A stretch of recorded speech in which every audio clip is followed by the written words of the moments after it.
Hello friends, कैसे हैं आप लोग। आज हम जानेंगे आर्क वेल्डिंग के बारे में। बेसिकली आर्क वेल्डिंग में कौन सी मशीन यूज होती है, किस तरह की टॉर्च यूज होती हैं, रॉड किस तरह की यूज होती हैं, आर्क वेल्डिंग हम कितने दिन में सीख सकते हैं, क्या बेसिक नियम है आर्क वेल्डिंग के। देखिए, आर्क वेल्डिंग में मेजर 3 चीज़ें होती हैं, एक मशीन, एक टॉर्च और एक इलेक्ट्रोड। जो मशीन है वो 2 तरह, मेजरली जो आजकल चल रही हैं 2 तरह की हैं, एक इन्वर्टर बेस, एक थायरिस्टर बेस। तो मैं मेरा ये मानना है कि हमें इन्वर्टर बेस मशीन यूज़ करनी चाहिए। फिर टॉर्च जो है नॉर्मल ही हैंडल होती है। फिर बात करते हैं तीसरा पार्ट जो रॉड है, वो रॉड अलग अलग तरह की यूज़ होती है, मतलब डाई के हिसाब से और मटेरियल ग्रेड के हिसाब से। जिस मटेरियल पे हमें वेल्डिंग करनी है उसके लिए उसी तरह की इलेक्ट्रोड यूज़ होता है।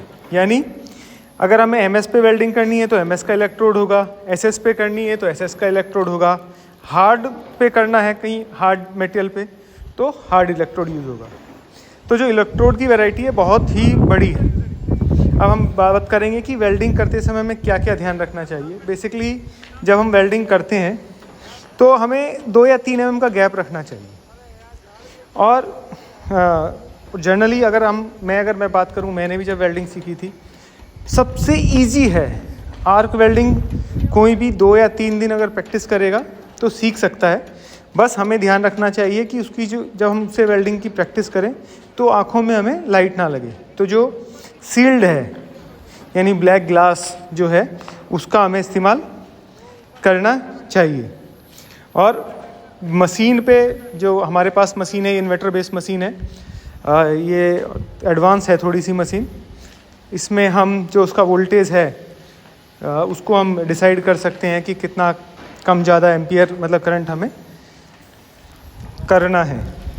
तो इस तरह से हम इसको बड़ी आसानी से सीख सकते हैं। और जितनी भी वेल्डिंग होती हैं उन सब में सबसे आसान वेल्डिंग ये है। एक और कि इसके ऊपर एस आता है, यानी जब हम वेल्डिंग कर लेते हैं, आपने देखा भी होगा वीडियो में कि ऊपर से हम चिपिंग करते हैं तो जो कार्बन आ जाता है उसको निकालना पड़ता है। ऐसी बहुत सारी वेल्डिंग है जिनमें कार्बन नहीं आता है। जब हम उस पर वेल्डिंग करते हैं तो उनके अंदर एस नहीं आता है। तो इन चीज़ों का हम मेजरली ध्यान रखते हैं वेल्डिंग करते हुए। तो इस तरीके से जब हम आर्क वेल्डिंग करते हैं तो ये एस हमें निकालना पड़ता है। अदर देन इसके अलावा वेल्डिंग जब हम करें तो मेजरली हमें जो ध्यान रखना पड़ता है कि गैप का ध्यान रखना है और हमारी आंखों को वेल्डिंग लाइट ना लगे। बस ये 2 मेजर है और गैप का हमें ध्यान रखना है। अगर हम 2 या 3 दिन लगातार प्रैक्टिस करेंगे तो हम वेल्डिंग सीख जाएंगे। और मैंने जैसे आपको बताया 2 तरह की मशीनें होती हैं, इन्वर्टर बेस, थायरिस्टर बेस।